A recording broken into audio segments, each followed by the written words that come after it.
There is no growth in comfort and no comfort in growth. Yet the big leaps are how careers are made and how businesses excel. So how do you master not knowing it all or feeling like an imposter? How do you have the conversations that will lead to trust and, of course, excellence? How do you take charge of the things that you can control? How do you thrive outside your comfort zone? That's what this podcast is about. I'm your host, Wanda Wallace, and it's time to get out of the comfort zone. All right, so welcome to the podcast for today. Have you ever been asked to co-lead a business or function or even a project? And the question for you is, did it work out the way you had hoped? So most co-head structures really fail to deliver on their potential, in my experience, and they make both the two co-heads challenged, as well as the team that is working for them challenged, as well as the management above them a little bit challenged. So the question we want to address today is, what do you do to make this work more effectively? And my guest today is Joan Lavin. She's got 25 years experience working with senior leaders in private equity, asset management, and investing banking. She's built successful, commercially impactful global talent leadership functions in both Goldman Sachs and at KKR. Today, she's the founder of Lavin Advisory, where she helps organizations deal with executive coaching, executive team alignment, and organizational development, particularly when it involves top talent and a culture change. So if you know Joan or have worked with her, you know she has a passion for making others successful and owning their own outcomes and many other things. I'm also pleased to call Joan a colleague. So Joan, it's delightful to have you here today. Thank you for having me, Wanda. I've been tuned into a number of your podcasts, not to mention your amazing guests. I feel very privileged to be here. It's a delight to have you here. And I'm delighted because I see this problem all the time. But I don't know anybody who's talking about how do we make it work. So let me ask you, how common are co-heads really? I mean, like you, we're probably seeing them more often than we would have done in our early days. I don't know that the challenges have changed, and I'm glad we're going to unpack some of that and hopefully provide some insight on it. I worked with a wise person once who used to say, different to life, or at least for most of us, where we get to choose our partners, co-heads are often appointed. And so they're almost off to a more difficult start in relationships or a slower start. So getting it right at the outset in theory is important. Yeah, I can see that. But why? Okay, so I'll just give away my belief about this one. I have seen hundreds of co-head structures, whether at the senior level or even at the mid-level on a project. I can think of one example where it actually really worked out really well. So why do we do this? What's the rationale? I mean, context is everything, okay? There's certainly situations where the job may not necessarily need two people. Organizations may be blessed with the luxury of more than one qualified. There's also the difficulty to choose one over the other. There comes with that, if one does, the risk that what might have been your peer will no longer work for that co-head. So the opportunity cost is not necessarily one organizations can afford. Now, at some point, that's a perceived versus a real risk. And a lot of that is about the organization's courage, comfort, leaning into what might feel like a tough conversation. But more often than not, and in an ideal world, and certainly in many places where I've had the privilege of hanging out, the scope and the complexity of the role is so significant that it's just hard, like the rest of us human beings, to find perfection in any one leader. So assuming you get the mix of skills right and they're complementary, I mean, it can be quite a magical solution to achieving a lot. Yeah. I see, certainly I've heard this from the manager of the co-heads, so their boss, in effect, where you feel like one person has a technical expertise in one particular area, and that team will follow them because of that technical expertise. And they know nothing, literally nothing about another area of technical expertise, and there's a belief that they need somebody who does, or the team needs somebody they'll follow. So you put in a parallel co-head who has a different technical knowledge. And I see that particularly in financial services where the technical component of the decision, the risk making is such a big thing, but it exists in other places as well. And logically, it sounds great. Yeah, and look, credibility is everything, and have an expertise for what you're going to lead and drive and inform direction around is certainly a recipe for many and success. But at some point of leadership scale and breadth, we can't be an expert in everyone and everything. I Yeah. mean, Yeah. you're more of an expert on that subject matter than I am, Wanda. And so the question is, have you got the credibility to lead Hmm. that Hmm. team, which obviously includes surrounding yourself with complementary skill set, and Right. co-heads often make up for that. So how can you as co-heads cater to each other's areas of expertise in the way you decide to divide and conquer, but come together on mission critical things like strategy, direction of the firm, philosophies around investing or whatever space that you're in, and very much being aligned around major people decisions. Right. So yes, there's an easy factor associated with leading if you've got the deep expertise, but it can't Yeah. possibly be a requirement for every leadership position. Right. It can't be. And I think if we were smarter, by the way, about learning to lead when we don't know it all and we're outside our comfort zone, we developed those skills, we might need less of the co-head structures. In theory, we can hope. I've also seen, I'm thinking about one case in particular, male and female co-head. It was a disaster, by the way. They survived a year, but not to anybody's satisfaction, where he was the operational expert, really cared about the infrastructure, the IT, the support systems, the smooth running operation. And she was really focused on the external market, the growth, the revenue streams, all that. That seems to be like a great fit. And in fact, her boss said to her at the time, he does all that stuff you don't want to do and you're not good at any rate. So what are you worried about? But yet the two of them could never align on strategy, on talent, on much of anything. So it didn't work very well. Yeah. I mean, in that instance, I mean, so dividing to conquer is a great strategy to accomplishing a lot. Back to my earlier point, there's certain critical decisions at the firm level that we've talked about that ideally you own some joint authority for, regardless of division of labor and swim lanes. It needs to be the case that the messaging around all swim lanes is similar in terms of Yeah. their importance. So there's the co-headship where things feel equal, and then there's the co-headship where that doesn't necessarily feel the case. And Yeah. so as long as it feels um, both parties have credible roles and responsibilities, the messaging out to the organization is such in that regard. The co-heads perceive the split of authority, if you will, to be fair and doing right by the organization. And look, fair doesn't always have to be equal, right? Equal time spent, Yeah. equal kinds of responsibilities, Right. which is what you're going after. Although most great co-headships will tell you that equal pay and equal incentives is important because it Right. eliminates what might feel like angst that can rear its ugly head, particularly at times of challenge. Right. I can see that. All right. So, summary then on the structure, if you will. We need some division of labor that makes sense and that plays on credibility for each of the co-heads.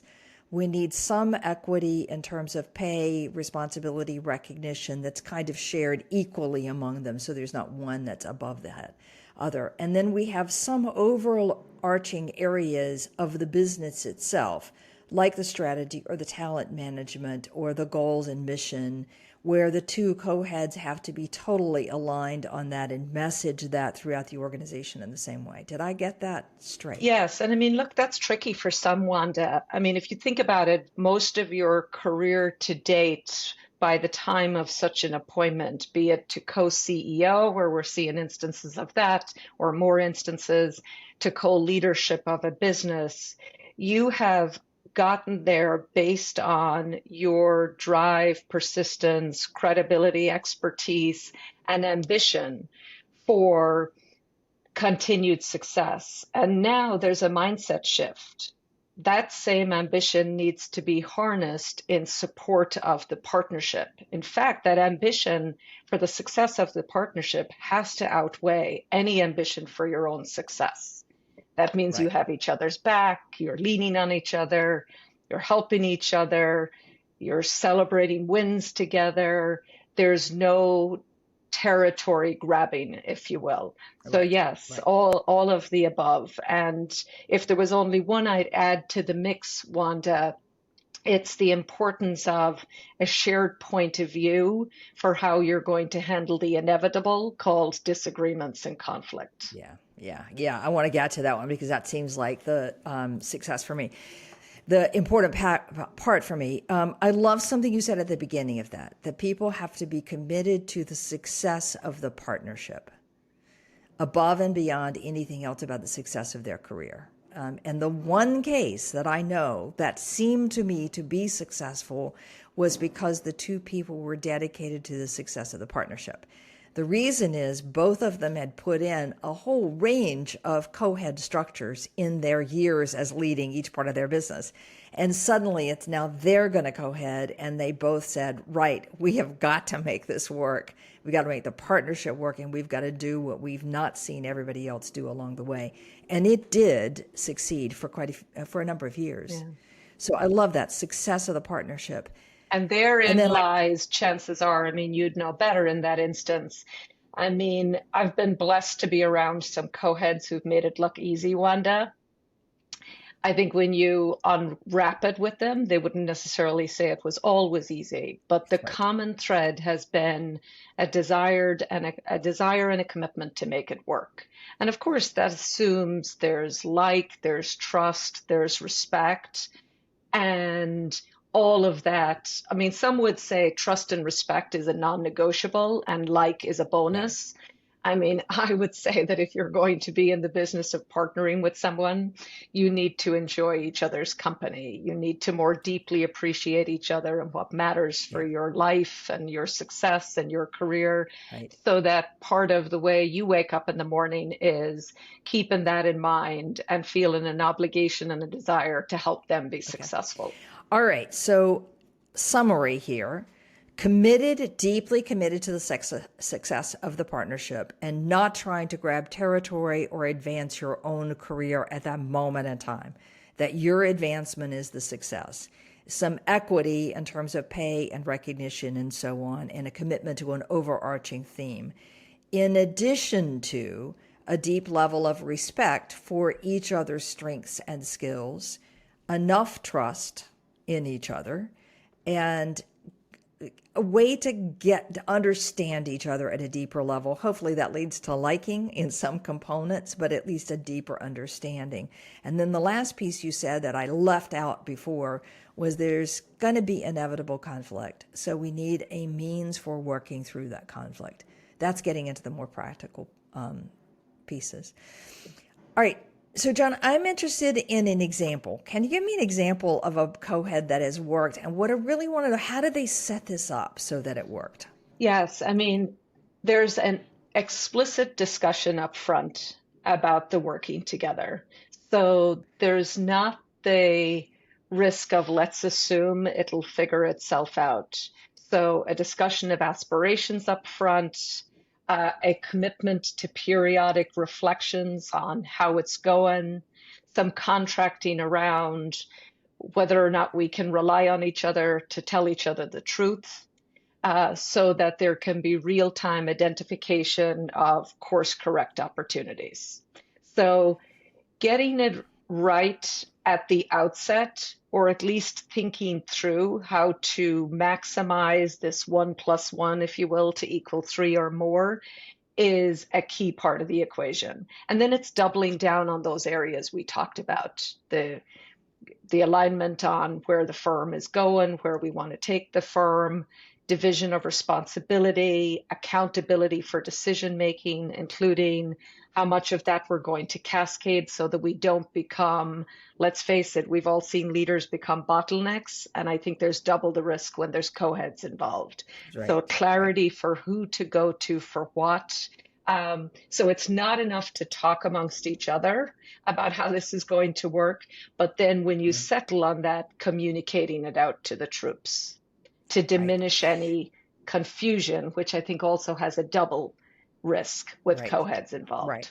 Right. I think so. And you're right that there's a double risk of bottlenecking, because if I have to get both co-heads approval on everything and everyone, both co-heads are traveling, both co-heads have a busy schedule, I just risk that it's twice as long to get approval on something. So that division. And think So about that, Joan, Wanda. I mean, and where that falls down, it's in theory we've settled on division of labor and swim lanes, but somehow when there's a big decision to be taken, yeah, it's tricky to step back.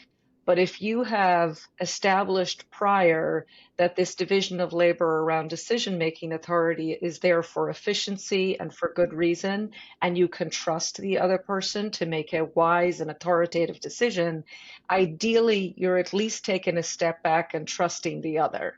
And yeah. similar in the other situation.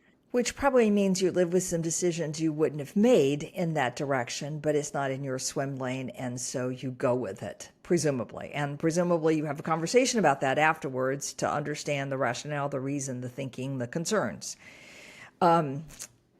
So it's interesting. I've seen co-eds think that they need to share every single decision. And what you're advocating is that doesn't work very well.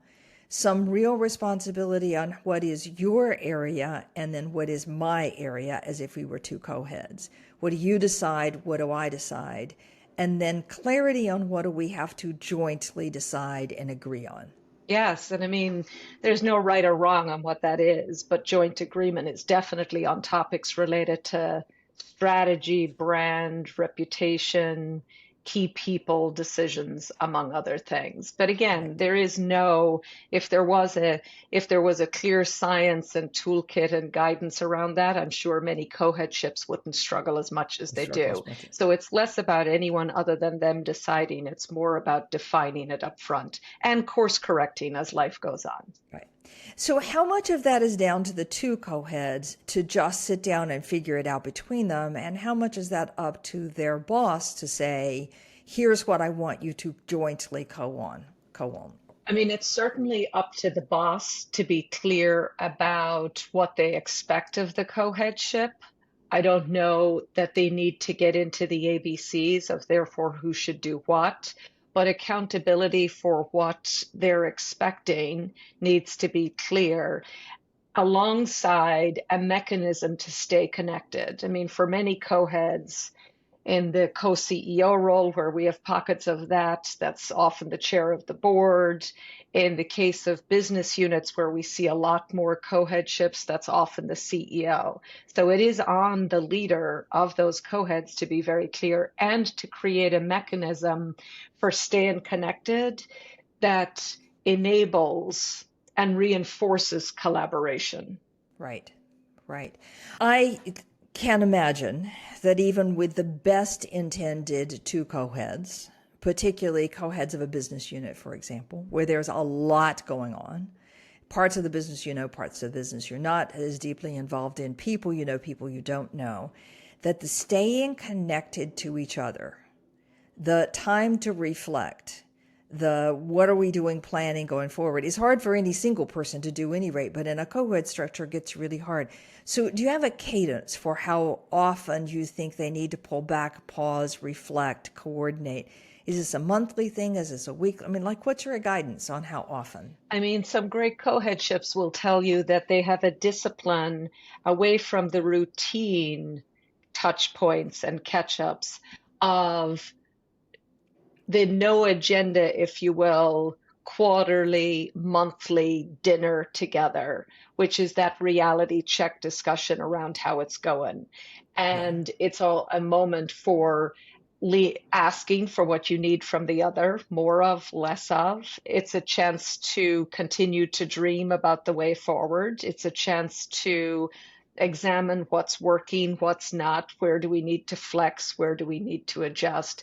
And not to mention, it's a chance to enjoy a conversation and celebrate maybe some Yeah. wins on occasion. So I don't know that I have an absolute specificity around frequency, but the discipline of having what I'll call a meeting away from the task at hand, I think is an absolute best practice. Right.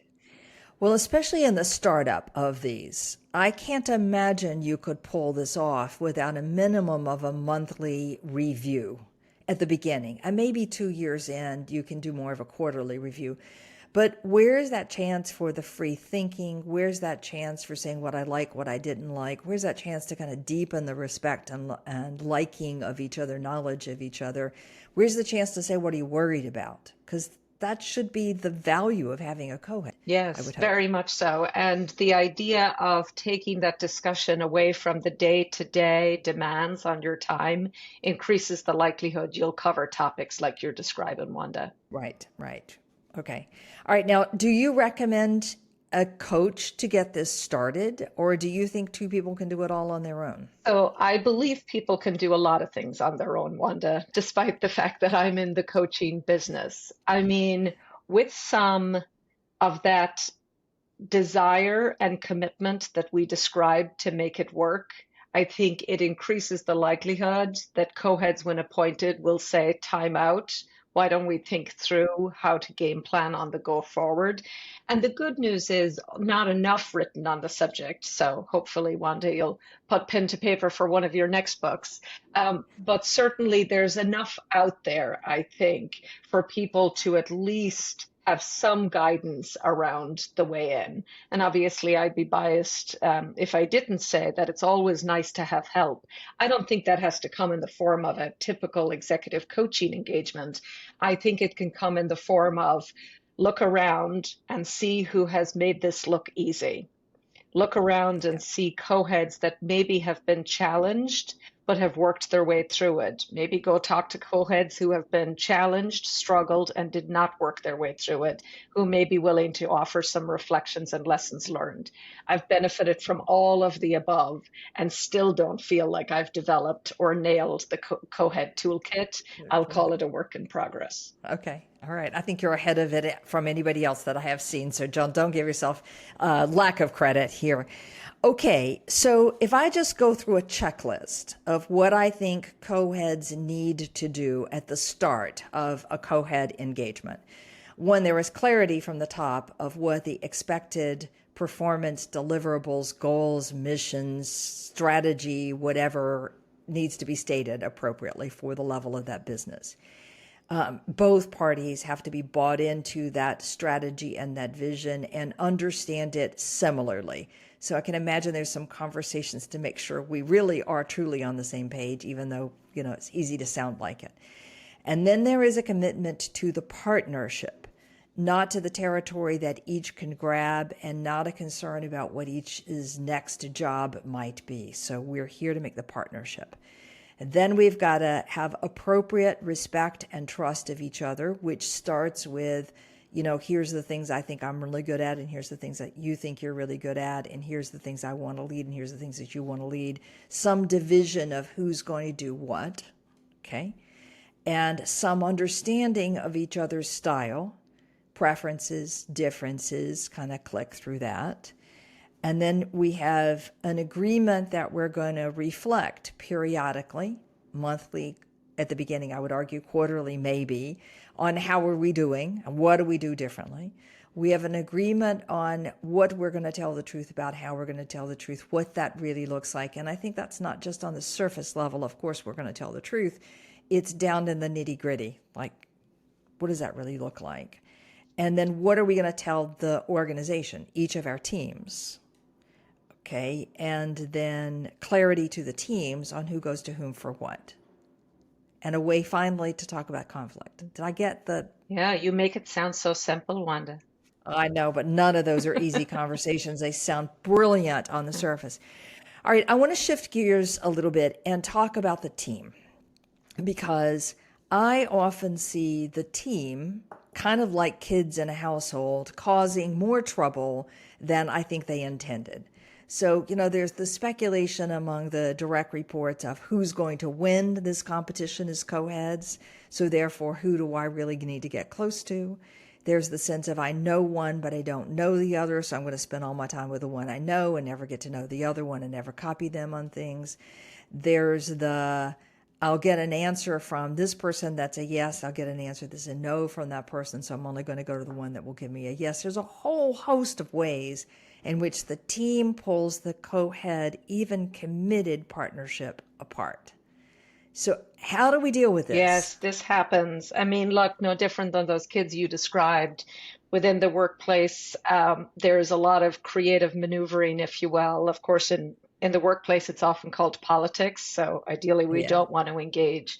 But it can be a creative attempt at getting to a yes that you want as a team member to move forward on something. So back to where we were earlier, it is on the co-heads to be really clear about who to go to for what. And Okay. it is also on the co-head to not allow the team to play them. Yeah. Now, there's always the risk that co-heads have their favorites. We all have our favorites, okay? There's always the risk that they have their favorites or that they enjoy that certain people track them down. So again, it's on the co-head largely to rise above any behavior that is undermining the co-headship. In the one example where I know this worked, that is what they actively did. So some portion of the team would copy one, and the email would go back to the team, send this again, and copy both of us. Like just routinely over and over and over again, a little bit exasperatingly so, because haven't you gotten it already? Yeah. And no, And they had to Wanda, keep doing to the it. point of haven't you gotten it already? I mean, look, leaders are wise, they're smart, and they spot trends and they see patterns. And so if we're seeing a pattern emerge with violators, if you will, then it's on the co-heads to have that conversation, or on the co-head that is being approached more often than not. So I guess I would call that a feedback opportunity. Right, right. Okay, great. Sounds good. All right, what else is there anything else the team needs to do that's going to make this partnership more successful? I think in the same way as it's on the co-heads to clarify who to go to for what, I think it's on team members to seek out that clarity at the outset if not being given it. Okay. And frequently I can imagine that what is clear to the co-heads about who to go for whom in the details becomes a little more complicated for the team. So they got to go back and ask. I just think straightforward, ask and get an answer. Yes, Makes the sense to me. devil is often in the details, as they say. All right. Always. Is there anything else, any other traps that we need to be careful to Well, we've avoid? talked about this importance of periodic reflection as opposed to the trap or the risk that you take for granted it'll take care of itself. Yeah. The trap of not giving each other feedback or not doing so in a timely enough fashion. And then there's this area of conflict resolution that we talked about. And Yeah. for the co-heads that I've seen just work fabulously together, I mean, they can candidly, respectfully engage in debate around tough subject matter, but at some point they will say, I'm going to pick my battles, right? So not all disagreements or situations are created equal. So at some point it's about deciding, like, how much of my energy is this worth? Or better still, can I trust and respect that my co-head has it? Yeah. This reminds me of Brad Borkin's work. The latest book that I love, he's been a podcast guest as well. It takes teams of 2 or 3. And if you look historically at leaders that have accomplished major things socially, government-wise, adventure-wise, a whole host of them, what you find is it's practically never a solo actor. It's always 2 who were working in partnership with each other. So like think the Wright brothers inventing the airplane. A partnership that lasted for decades. What we think about those partnerships is there was just this perfect harmony between the 2 of them. And the truth is there was anything other than harmony. They were opposite personalities. They often fought intensely. But at the end of the day, we respected each other's expertise. So one would defer to the other, who was the engineer who wanted to put in a particular plane. Or one would defer to the other, like Gilbert and Sullivan, who was better at telling the storyline versus writing the music. So It's that that willingness to fight, be different, totally different personalities, and yet respect and defer on occasion. Yes, I mean, there's a big difference between a good old respectful debate, even with visibility to the team, and fundamentally disagreeing with each other, which can be confusing for team, can be disturbing for team. And of course, if taken to an extreme, then it's impossible to provide the level of clarity around direction that we talked about earlier to the team. Right. And this is where the team can pull the partnership apart. I think also, if you're not careful, one gets one understanding, one group gets one understanding, and then they get their pod around them without understanding. The two leaders have not stopped and said, whoa, is this what we really meant here? And then pretty soon, one leader is advocating one thing and the other leader is out of the loop. At least that's what I see happening all the time. Which is the reason, if we go back to the very beginning, a lot of the reason that it's about getting aligned on critical subject matter areas. It's really about getting aligned on philosophy associated with things like strategy, investing, people, operations, so that when it comes to these tricky debates or decision topics, there's some philosophy to fall back on where at least you were aligned on it, and it becomes a springboard through which to discuss what's on the table. Well, and as you rightly said, a willingness to give each other feedback. Yes, very much Like, so. I don't think that worked well, or I felt left out, or whatever the appropriate feedback is.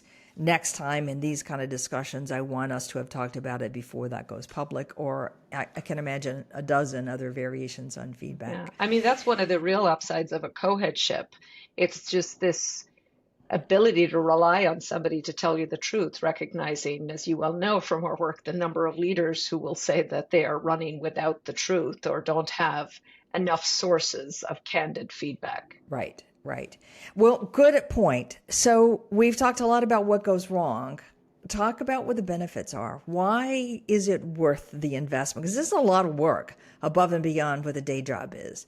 So why is it worth it? So it sounds like a lot of work, I guess, because you're talking about how to have any form of relationship work in the workplace, be it the co-headship, leading a team, working with the team in life and our relationships. But it gives you a sparring partner, okay, who does not want one in life, especially for the complex.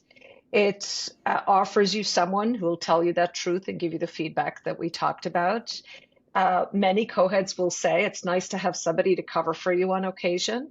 I mean, for the family event, for the vacation, so that somebody else can be the first call. You don't solely have to be that. And I guess for those that work tremendously well, and like I say, maybe it's because of where I've hung out in my career, I've seen a lot of them. It's just a lot more fun. It's a lot more fun to get something to accomplish with others, celebrate your wins, not to mention having a shoulder to lean on when, as you would say, we're out of our comfort zone. Okay, I love that. We don't think about it being more fun, but I can imagine that indeed it is more fun. That sharing, that sparring partner, the thinking, the feeling like we did this together. Cool.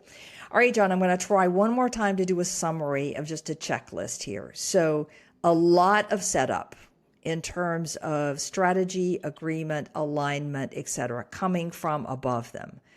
Commitment to the success of the partnership, and that means a willingness to review periodically, give feedback, work through contracting expectations, all of that.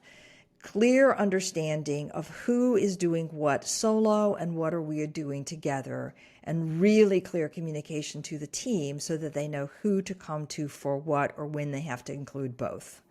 Right, and kind of correcting that, not letting it get out of hand and reviewing it and evaluating it and so on. And then there's a means for resolving conflict as well. So I think I got the basic points, but there's a lot of work in the setup. And then it strikes me that there's a lot of ongoing work in the relationship itself to keep that relationship on track and running in a smooth way. I think that's well said, Wanda. Okay. All right. Anything else you want to add to this that you think we've missed? look, I mean, you've asked about the team, you've asked about the benefits to co-heads. I mean, if you think about the benefit to the team, assuming everything you just described is at play, I mean, it's a chance to be led by two leaders versus one. It's a chance for double the support, two leaders versus one. And maybe more than anything else, it is a chance for team members to observe good partnership in action. Presumably, that only qualifies them to be more effective leaders and partners Right. with others. Well, I think in ways what you're describing here is the ultimate in collaboration. Two people who are used to being in charge on their own are now collaborating in being in charge. And as organizations, when we want more collaboration, what better role modeling can you get on what it looks like? Yeah. I mean, I don't know that you can have an effective co-headship in a culture that's at odds with that. So I think co-heads thrive in a culture of collaboration, communication, shared responsibility. So the idea of my territory is at odds with having co-headships work. Right.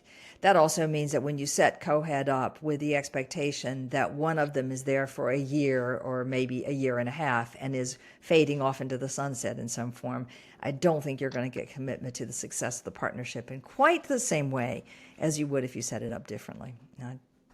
We do that as well. I would agree. Joan, so I have to ask my favorite question that I don't always ask, but I'm going to ask you today, which is, when was the last time you were out of your comfort zone and how did you navigate it?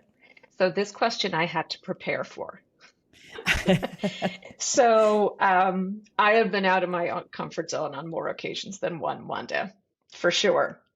I would say certainly at every life transition. So I've crossed the pond a few times like you. I have immigrated, I've returned, I've immigrated again. I've been in-house in roles. I had the joy of working at Goldman Sachs. I went out on my own then. I had the joy of working at KKR. I'm back out on my own as a second attempt. These were all transitions, not to mention the beautiful transition of the privilege of having 3 children. So I simply, and funny enough, aligned with our co-headship conversation, I mean, I lean on someone. There's always someone, a friend, a peer. I have some wise folks with a lot more experience in life that are on speed dial. I obviously lean on my husband probably more than he needs at these transitions. But there's always someone who has the ability to put it in perspective, ask you the kind of questions that you should be asking of yourself, or on occasion, just simply remind you that you've got it. I love it. Great advice for co-heads too, as well, isn't it? Back to our full circle on that. I love that. Lean on someone to lean on. And that means you have to be willing to tell them the truth too. Joan, it's a pleasure having you here. If somebody wants to reach you, what's the best way to get you? Thank you so much. Yeah, they can, it's on my to-do list for the 3 years into my practice to establish my website, so shame on me. But I do exist on LinkedIn, and that's probably your easiest way to track me down. There's also my email, which I'm sure you can distribute, but it's joan@lavinadvisory.com. Fantastic. Joan at lavinadvisory.com, or check her out on LinkedIn, Joan Lavin. Joan, important topic, hugely important, one we need even more work on. So I hope it's you that's going to write the book, not necessarily me. And thank you. Thank you, Wanda. Pleasure. All right. And join us next week for another episode in Getting Out of Your Comfort Zone. Please send us an email. We'd love to hear from you, outofthecomfortzone.com, and certainly like us on your favorite podcast provider. Until next week. Thank you for joining us today. Tune in for another edition next week with Dr. Wanda Wallace on the Voice America Business Channel. Reach outside your comfort zone this week.